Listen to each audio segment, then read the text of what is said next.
Hi my frogs, and welcome back to my channel. And once again, today is going to be another very unique episode, for we are once again doing podfic or baton pass for our Traffic Light Trio by It's Livy Bear. The way this works is that I'm reading chapter 21, Once Upon a Tea Time, or Marzi as we like to call him, read the previous chapter, and Onyx will be reading the next chapter, passing along who will be reading Traffic Light Trio until the podfic is finished. Pika should have a playlist of just all of this, and I would recommend to listen to the previous chapters before listening to this one for continuity reasons. Anyway, let's not waste any more time and get into it. Traffic Light Trio, Chapter 21, the third of the gay disasters. Summary. It's not so much as a disaster as just the third couple gets introduced. I had this plan since Chapter 8, y'all.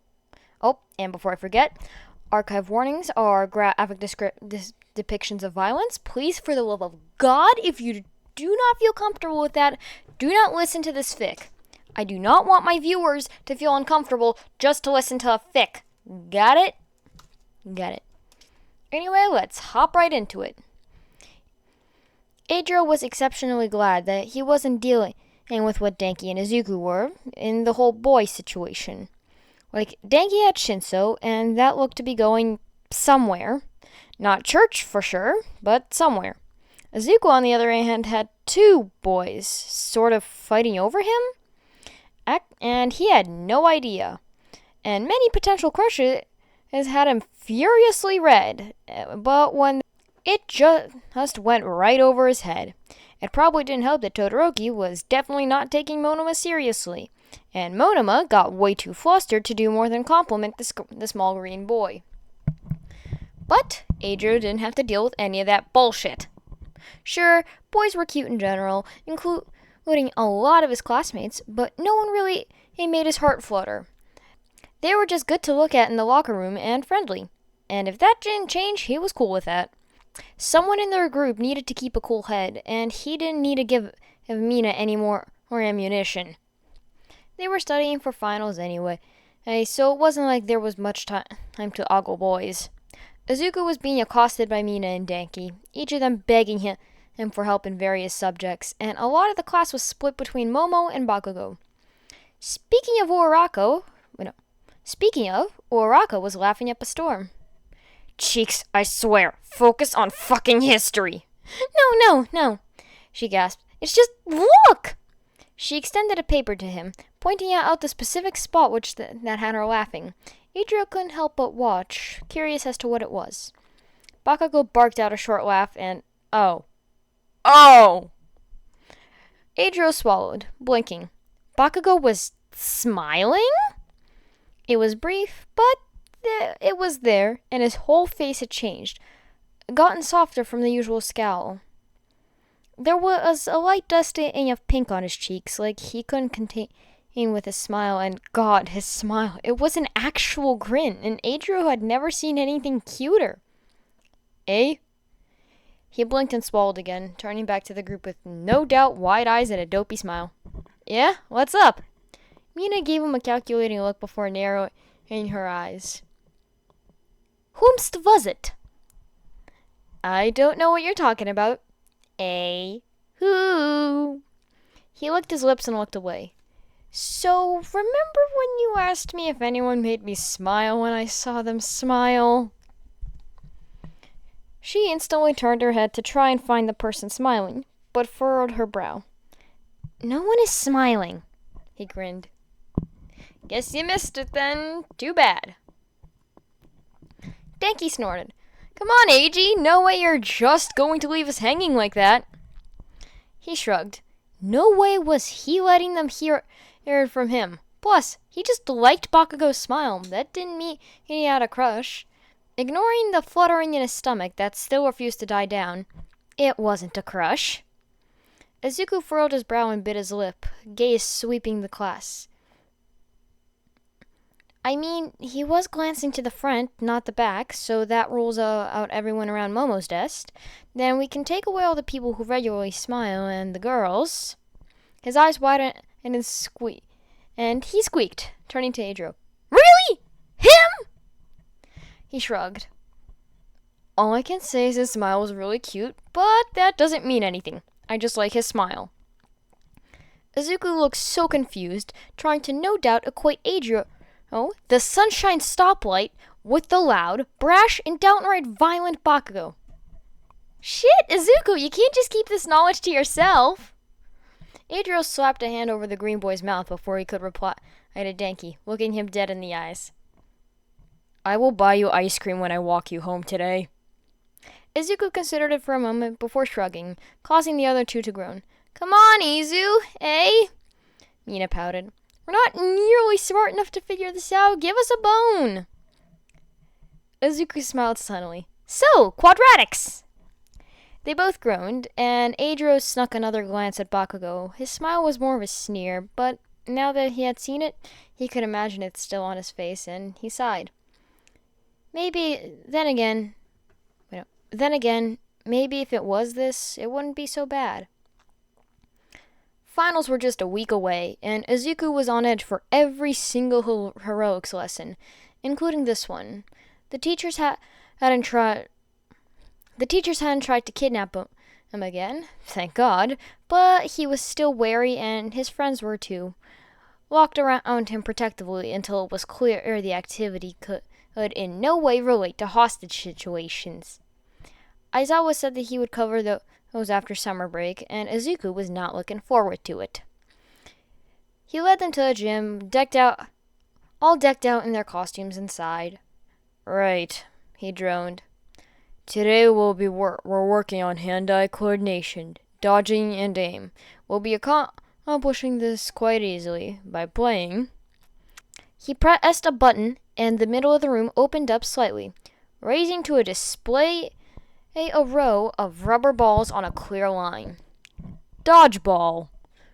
One team, Jiro, Ashido, Tokoya, Ami, Sero, Uraraka, Shoji, Kirishima, Midoriya, Hagakure, and Yayurozu.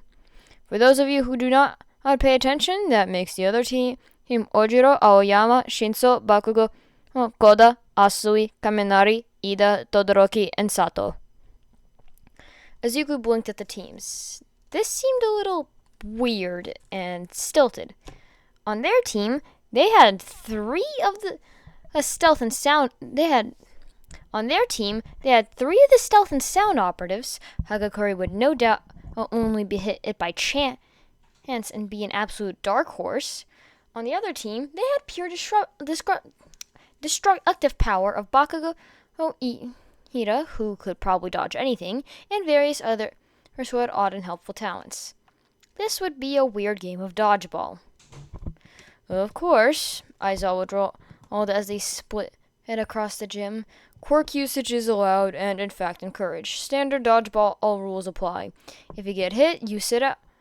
If a teammate catches a ball, the person who has been out the longest is back in, and the person who threw the ball is out. Alternatively, if you get hit on your arm, instead of getting out, you can tie said arm behind your back and make it unusable for the rest of the game.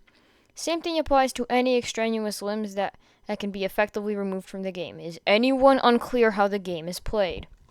Shinso raised his hand. Is friendly fire an option? Aizawa snorted and ducked into his capture scarf. Sure. Since this is about aim, and knowing your surroundings, if a teammate hits you with a ball, you're still out. Yeah, that was gonna go great. No way that could go wrong! They all tensed, eyeing the balls at the middle line as they all stood with their heels against the wall, waiting for the start to go off. Aizawa stood to the side, where the players would no doubt gather inside. Begin. It was a clusterfuck right off the bat.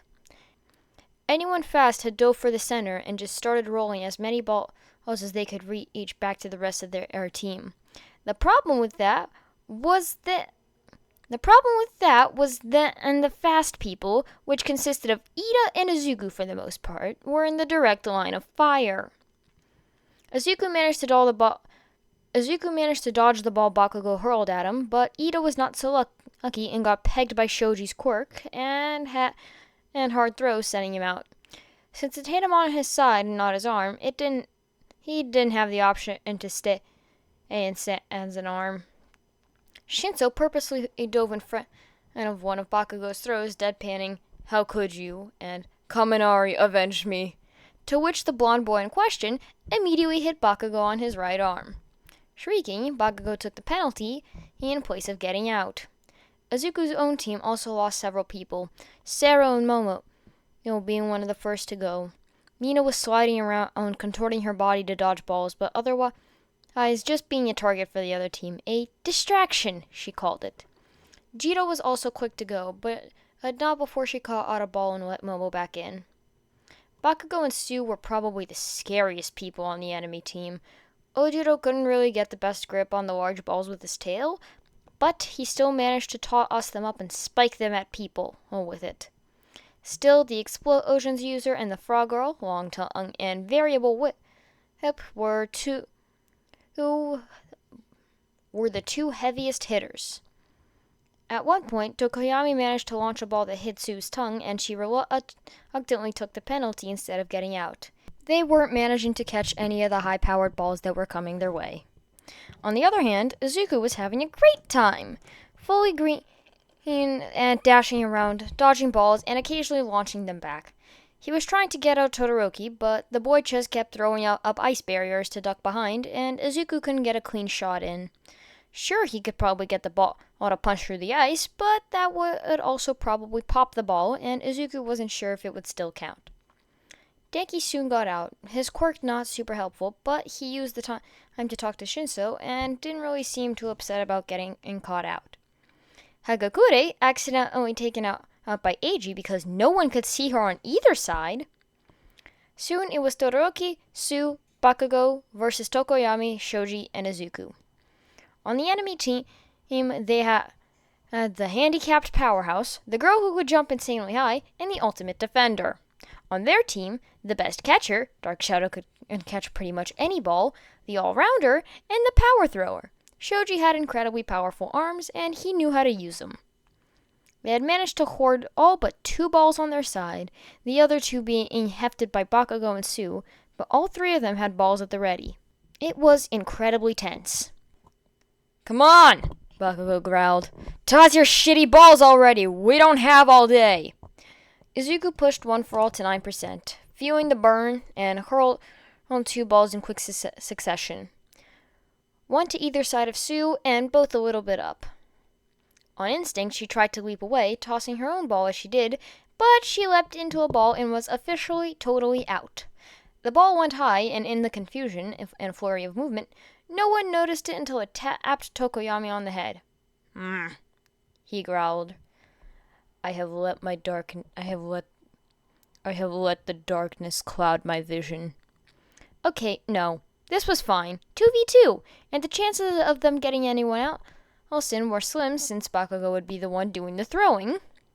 Bakugo hefted 2 balls, tucking one under each foot for later since he was still down an arm. Die!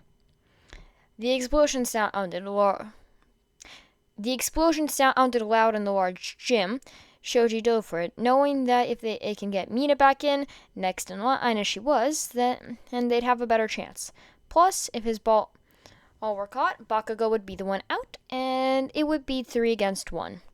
Bakugo shrieked in fury as Shoji managed to keep a grip on it in his tent arms, but in his distraction he didn't notice the second ball hurling at him. They all blinked at Todoroki, who had begun looking out from his fort, and nodded. Got you. Now it was Mina and Izuku versus Todoroki, alone. If only I could get some acid over there, she grumbled.